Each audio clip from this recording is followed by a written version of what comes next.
Hi, so nice to have you here today. The topic today is recognizing a young soul. A special hello to my listeners in Woodland Hills, California. I know you're part of the LA metropolitan area, and just sending a lot of love and prayers to all of you and calling in lots of angelic assistance for all of you dealing with the fires. Let's jump into this. All of us were once young souls, every one of us. And it's common for people to categorize others based on their perception of them. Others tend to describe people solely based on their characteristics. So, someone might be described as an old soul when they are emotionally intelligent, mature for their years, wise. And on the flip side, your soul can be much younger than your chronological age. So, what is a young soul?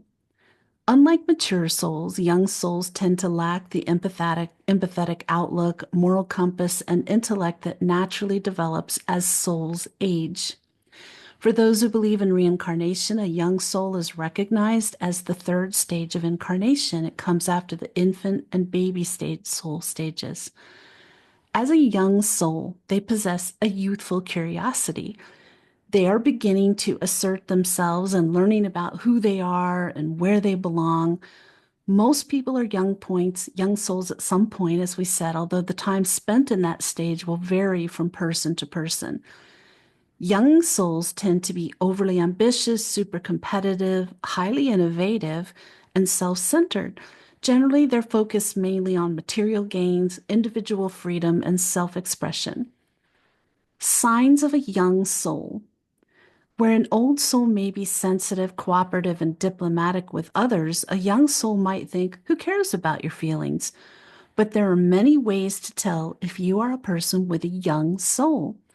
Here are some easy to recognize signs that you might be a young soul, a teenager, or a new soul with a lot of growth ahead of you, however you want to word that. So, number one, you enjoy competition. Immature souls believe that there must be a winner and a loser in every situation. Hence, they scratch and claw to get ahead in life, no matter what the cost may be to others. Two, you live in or near a city. Young souls are career focused and materialistic, and it makes perfect sense they'd want to live near a big city where the salaries and personalities are larger than life.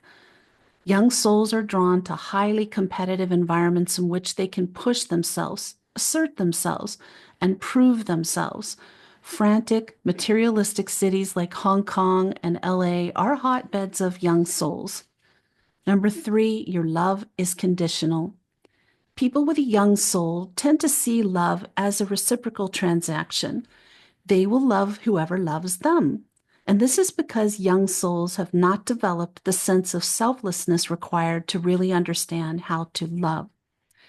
At this level, love between individuals can be experienced as a reciprocal offering of goodwill. I make you feel good, you make me feel good. Let's keep making each other feel good. But it's also a feeling that can be extended to others who are not directly known to oneself or to abstractions like all mankind. For example, one can feel great patriotic love, reciprocal goodwill for one's country. As artists and performers, young souls are attracted more to fame and fortune than they are to seeking meaningful insights into the human condition. It's just where they are as a soul, not a judgment. Number four, your definition of success tends to be superficial. While mature souls recognize success, doing what they love and making a living, young souls focus on external rewards instead of looking within. Because young souls often experience life as a contest between themselves and many other ambitious individuals, an ideal outcome for them would be to succeed very loudly and visibly so that everyone knows who the winner is here. Hence, young souls are often attracted to the more apparent signs of success like fame, wealth, power, and glory. Number five, you like to be in groups. Young souls have trouble spending time alone. Instead, they love to surround themselves with friends and associates, and this is due to their inability to enjoy their own company. Number six, you assign value to people. Adult souls are proud of the experiences they've had in life and they strive to learn their lessons and then do better in the future. But young souls look to people with connections to get ahead instead of focusing inward. Number 7, you're focused on a fault. If you strive for an important goal, you will put aside the people in your life, anything that might distract you. You do not mind sacrificing relationships to get ahead because you view success as recognition. Number 8, you don't think things through. As a young soul, you act without considering all of your opportunities and possible options first. This, of course, sometimes lands you in hot water, exposing you to serious repercussions. Number 9, you must be stimulated.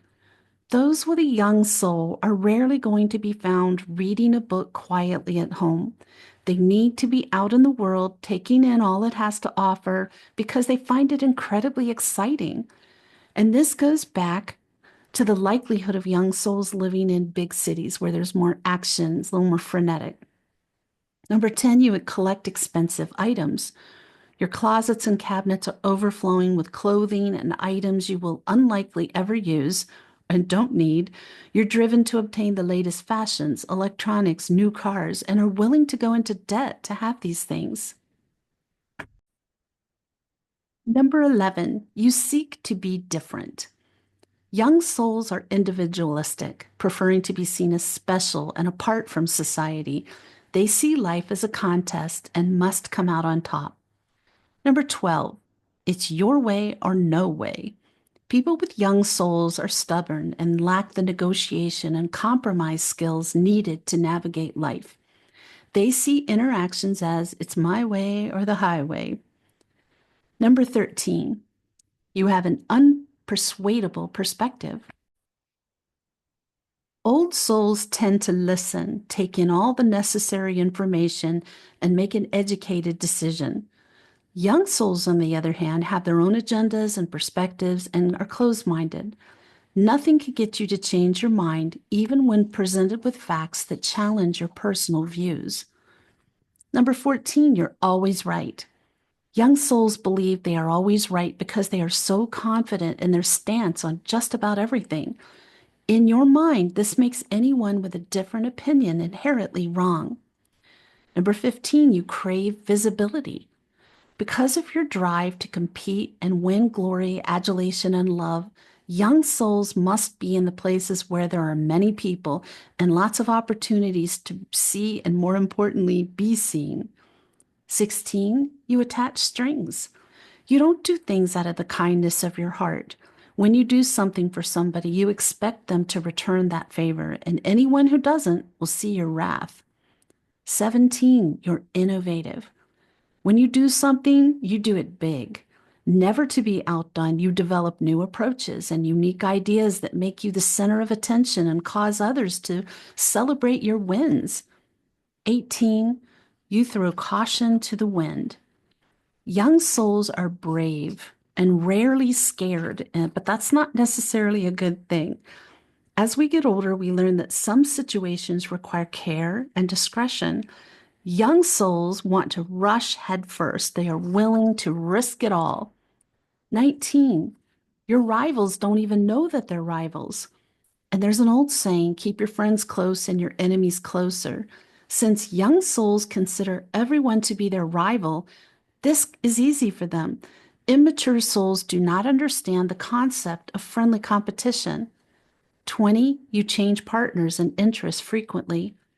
Young souls are not interested in staying in one place for long. They are known to change locations, careers, friends, and hobbies on a whim as soon as the next big thing appears.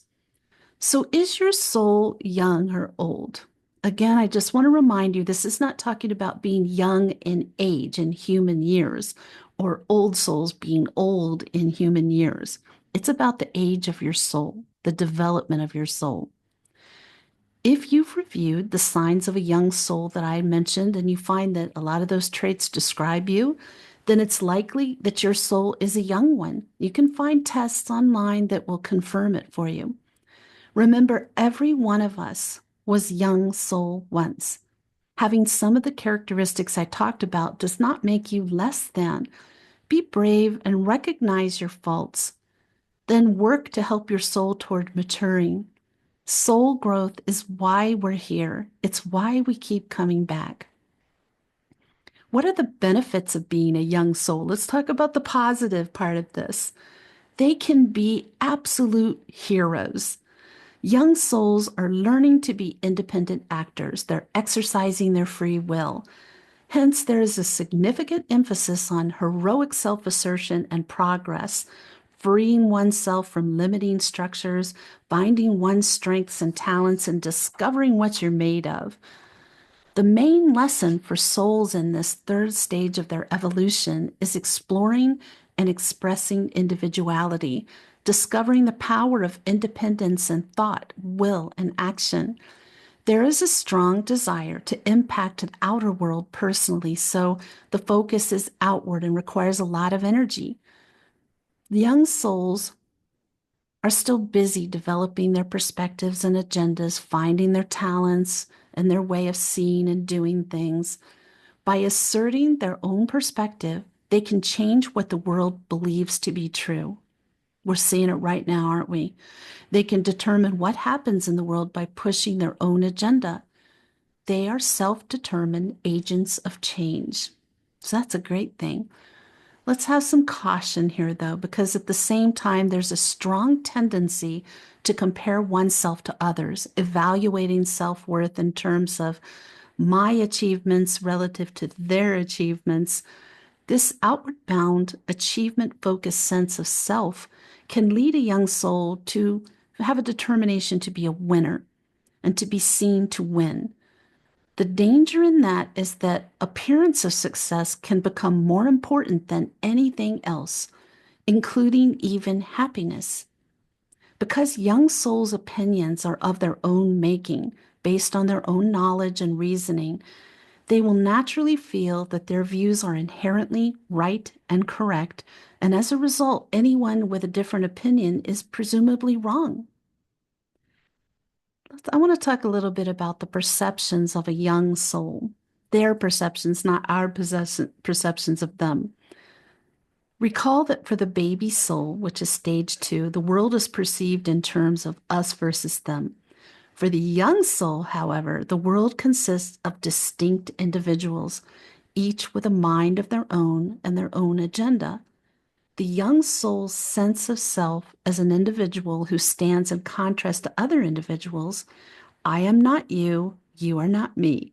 Life is often therefore perceived as a contest between competing individuals. Me versus you and you and you and you and everyone else on the planet, or between competing agendas, my way versus your way. So for the young soul, my way is the right way. I know it is because I can see it for myself, so let's all do it my way. We've all known somebody like that, right? Young souls do not quite recognize yet that all perspectives are equally valid. They identify with their own perspective, feeling confident that it is the best way to see things. There's nothing wrong with any of this. It's a natural and necessary stage of soul evolution for all of us. The audacious ambition and competitiveness of young souls may be distasteful to both baby and mature souls for different reasons, but it serves to bring out the best in us as powerful individuals. Inventiveness, confidence, enterprise, heroism. Many of the world's most remarkable achievements, from ancient empires to the moon landings, have been young soul projects. So let's talk about some famous young souls. Because they make it their business to succeed in life, many prominent and well-known young souls have been in history. One of the most famous figures of antiquity, Alexander the Great, was a young soul and a young king in life. And this young soul created one of the largest empires in the ancient world. The young priest soul, Napoleon Bonaparte, led France to take on every other significant European power. He was a tyrant to some and a brilliant military political leader to others. Another prominent young soul in history was the Roman Emperor Constantine. Many wars have been started by young soul opportunists, such as Saddam Hussein in the first Gulf War and George W. Bush in the second one. Other famous young souls include John F. Kennedy, Ronald Reagan, Margaret Thatcher, Bill Clinton. The list goes on and on. Many young soul celebrities are in the entertainment world, including Elvis Presley, Dolly Parton, John Travolta, Beyonce, and 50 Cent. Most people don't want to claim to be a young soul. Even if somebody highly knowledgeable and respected told them that, they would probably be resistant. They see it as more prestigious to be an old soul. But as I said at the start of this episode, we've all been young souls. People in that stage are as crucial for our world as we are in the other stages. So I'm curious, do you recognize yourself or someone you know as a young soul?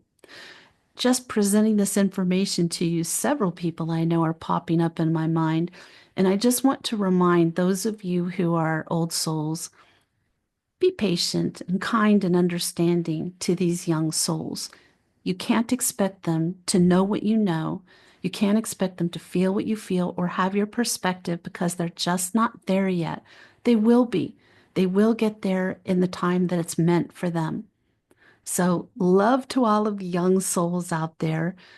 Tune in next Sunday. The topic is Signs from Angels. I covered this in one of the first episodes of my podcast, but I was at my daughter's house and the sound quality was bad. We had a lot of tech issues and it's kind of painful to watch and listen to. So I'm redoing it with updated information, taking pity on all my listeners and my watchers and just making it nicer for you to enjoy. So tune in next week for that. And in the meantime, may your angels surround you. May your angels watch over you every moment, every day of your life. I'll see you next week.